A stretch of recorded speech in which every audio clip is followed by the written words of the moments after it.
It's the 3 on PLAXtv. Yeah, he really said that.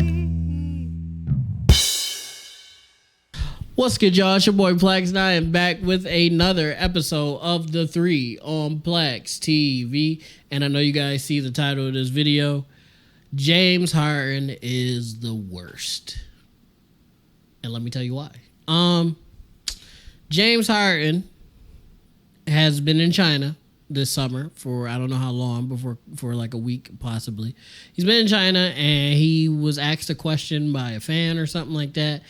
And he was videotaped saying that the general manager of the Philadelphia 76ers, Daryl Morey, is a liar.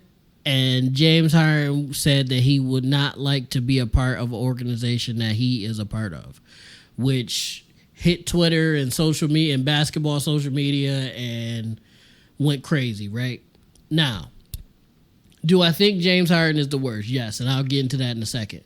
But some of the news that came out regarding some of the reasoning why James Harden said that was apparently Daryl Morey promised Harden a certain amount of money if he took less money going to Philly or something like that.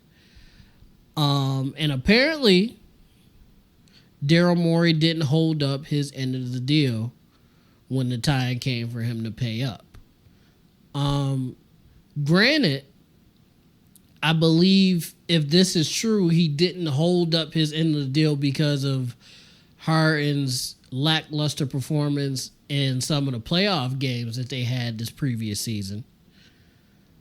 But I do still agree with Harden if this is true, in the sense that if you promise me something and, you know, Harden, he didn't play great, but he didn't play terrible, you should pay up.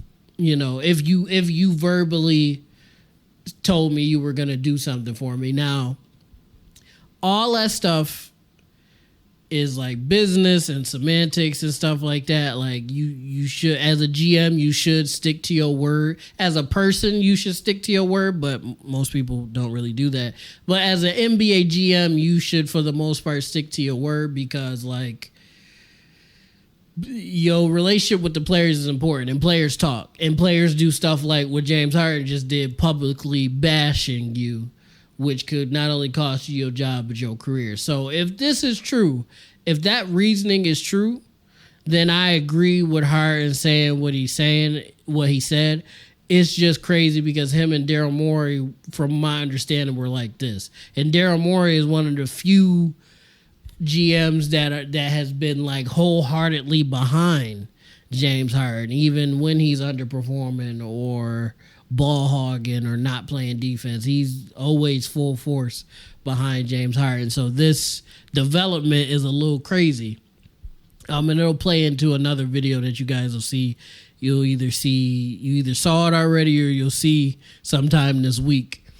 But I just wanted to explain that because that news came out as like a little bit after I wrote my notes for this video.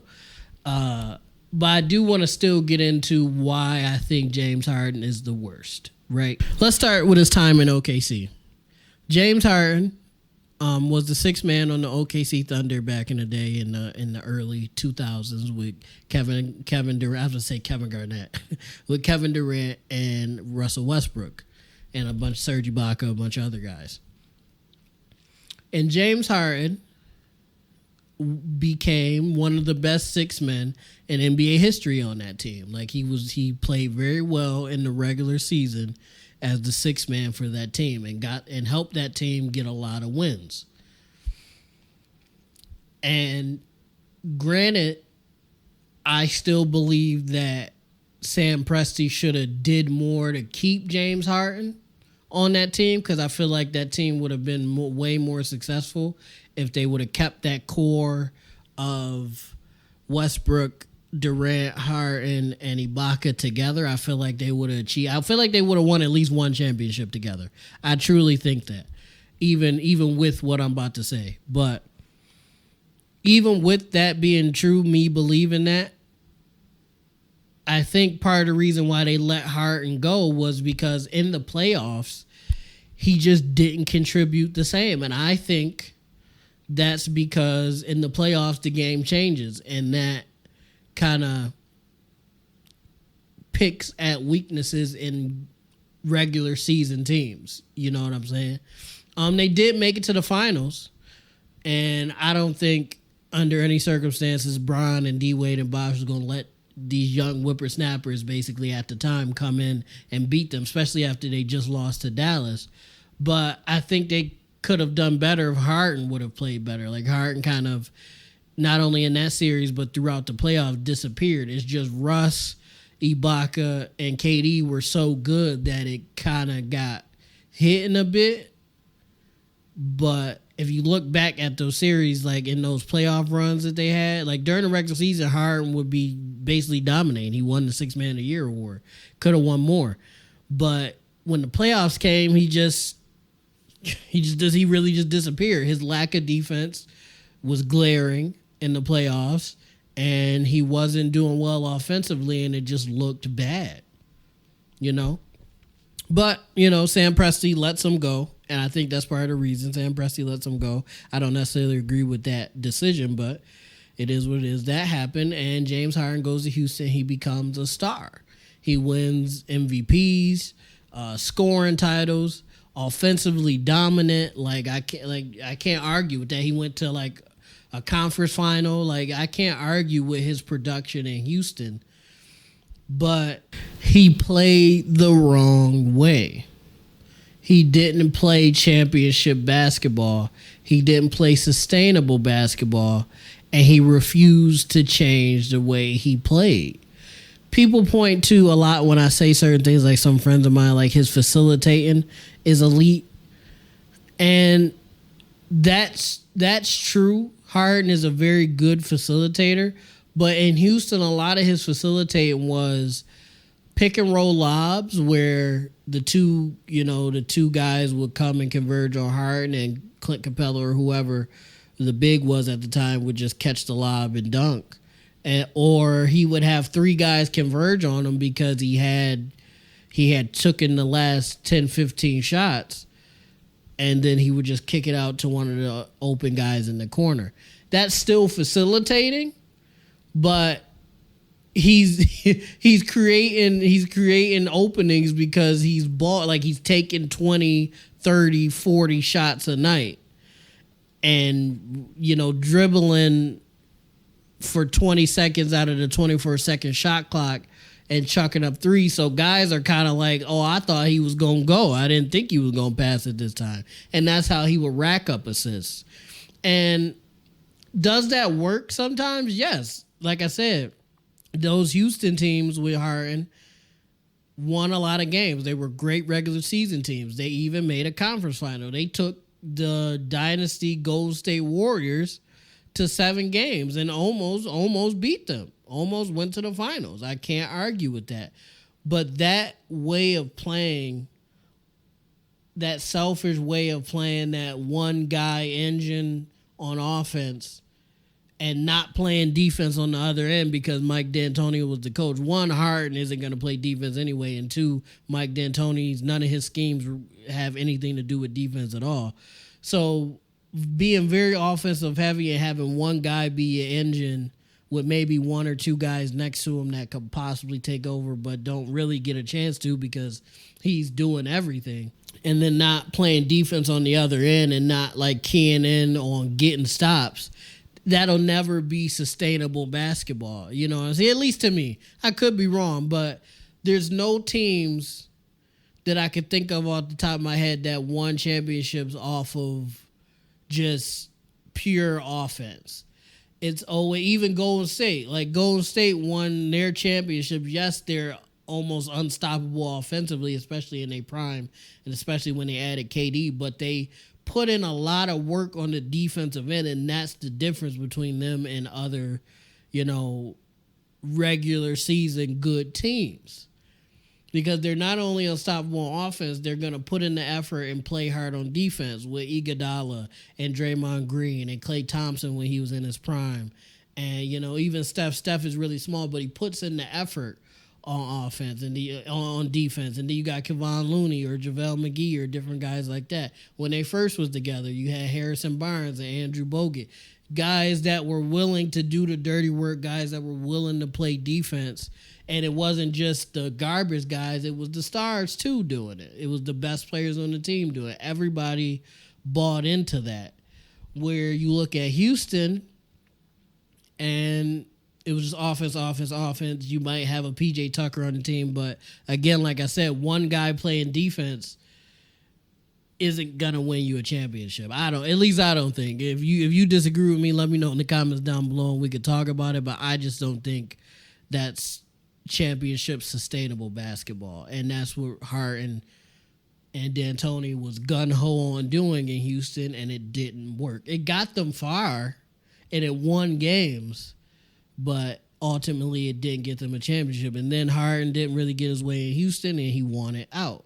And to just key in on Harden's Houston time a little bit more, Jeff Teague made a comment that he had Harden as the third best shooting guard in NBA history behind Jordan and Kobe. And he said that Harden was better than D-Wade because he sees little kids trying to play like Harden and he doesn't see little kids trying to play like D-Wade. That's true. Kids do emulate Harden a lot, but that's because Harden's way of playing is fun. It's fun. You're dribbling a lot and chucking up shots. And what do kids want to do? Dribble a lot and chuck up shots. That's a fun way to play. But it's also the wrong way to play, because if you look at D-Wade's way of playing defense, getting to the rim, not really being selfish. D-Wade has 3 championships. Harden's gameplay hasn't got him one, and he's played with superstars just like D-Wade has as well. And it's 3-1. Not saying Harden can't win a championship at some point, but time is running out. And then somebody made a comment on Twitter about what Jeff Teague said. It was like, a two-way slashing playmaker in the third grade is crazy. You're not going to see that. And that's a fact. It's more likely for you to see a kid playing like James Harden in the sense of just dribbling and chunking up shots and Euro stepping every play, in comparison to seeing a kid playing lockdown defense and blocking shots and slashing to the rim and making plays. And again, defense, not being selfish. You're not going to see a kid on the playground playing like that, or a kid in the AAU playing like that. That's super rare.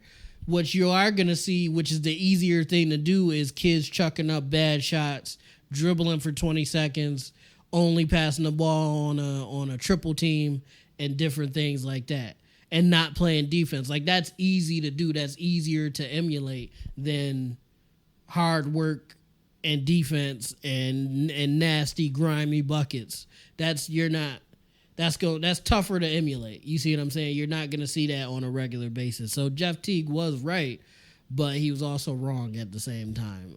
D-Wade is way better than James Harden. That's just what it is. Then James Harden goes to Brooklyn, and he wastes our time. There's not really too much I can say about that. He did the fat suit shit, which I didn't even get into that. When he doesn't get what he wants, he puts on the fat suit so the team is more likely to trade him and all that weird shit, whatever. He did all that with us, and, he did that in Houston too, and the strip clubs and all that shit. He wasted our time. It's not really much I can say about it. He wasted our time like KD and Kyrie did. My buddy, he comes to KD's defense a little bit, and says KD, at least he played and stuff like that. And that's true, KD did play, but all three of those guys wasted our fucking time. So it's not really much I can say about the Nets' tenure. And then he goes to Philly, and him and Embiid are a decent duo. Like, they're a really good duo. It's tough to stop. It's two guys that can score whenever they want to. They're good at finding the open man when they need to. Again, Harden is, even though I said things slightly contrary to this, he is a good facilitator, especially when you put him next to a guy like Embiid that just opens the floor up way more. You see what I'm saying? And then Harden did take a step back not on a jumper. I don't mean on a jumper, but he took a step back and was the number 2. And from what I could tell from seeing him play, he wasn't like complaining about it or giving Embiid a hard time. He knew Embiid was the MVP. He got the ball to him. They made plays. Was Harden playing defense? No, not really. But he was facilitating and scoring when need be. And when Embiid was out, he was James Harden of old, dominating fully offensively. But again, when the playoffs came around, Harden just didn't play as well, especially in the fourth quarter of some of those games they was in, and it kind of turned into a situation where it was all on Embiid. Now, yes, Embiid is the best player on the team, but Harden is there to help him and relieve him a bit, and Harden just wasn't doing that when it came to the playoffs. And that, again, to piggyback to the beginning of the video, that's part of the reason why I think Daryl Morey didn't live up to his word that he may or may not have given to James Harden when he got there. Now, should he have? Yes, regardless, he should have, whatever he promised Harden, he should have gave him, because Harden, helped them win games and he helped them get there. It's just when playoff time came around, he just wasn't the same, and he got more turnovers. He wasn't scoring as much. He wasn't facilitating as much. And when Harden isn't doing the things that he's great at, the things that he doesn't do just become way bigger, like the lack of defense and the ball hogging and stuff like that. All that shit becomes glaring when he's playing bad at the stuff that he's usually good at. And now we're at this point where he's saying what he said about Daryl Morey, basically saying he doesn't want to be in Philly anymore. Philly is now in a bad spot once again, which in turn is another team that James Harden has put in a bad spot. And that's why I think James Harden is the worst. And I also personally think he kind of ruined the game for young people, because like Jeff Teague said, young people are emulating him, and that is the wrong way to play basketball. That is not winning basketball. And that's not me being a hater or anything. It's true, because he hasn't won with all-star level teammates. He hasn't been able to do it. Now, is that because he, it doesn't really care, or like whatever the case may be? That could be it too. But regardless of what the actual reason it is, he hasn't produced anything tangible. And what I mean by that is championships. And that's why I think that James Harden is the worst. But let me know in the comments down below what you think. I know some people will probably be on my bumper about this. A lot of people love James Harden, but when you break down his game, he's not doing anything sustainable. He's just chucking up shots, only passing when it's a triple team on him, not playing defense, being selfish, even off the court, just not being a good teammate, like going to the strip club and then trying to play a playoff game. Like, all that stuff is just not good. Dennis Rodman used to do it, but Dennis Rodman won championships too, But comment down below what you think. Am I just a hating ass nigga, or do you agree with some of the points I made? Let me know what you think. But make sure you like, make sure you comment, make sure you subscribe, make sure you ding that notification bell so you know every time I drop a video. And most of all, YouTube, I love you guys. Peace out. It's the 3 on PLAXtv. Yeah, he really said that.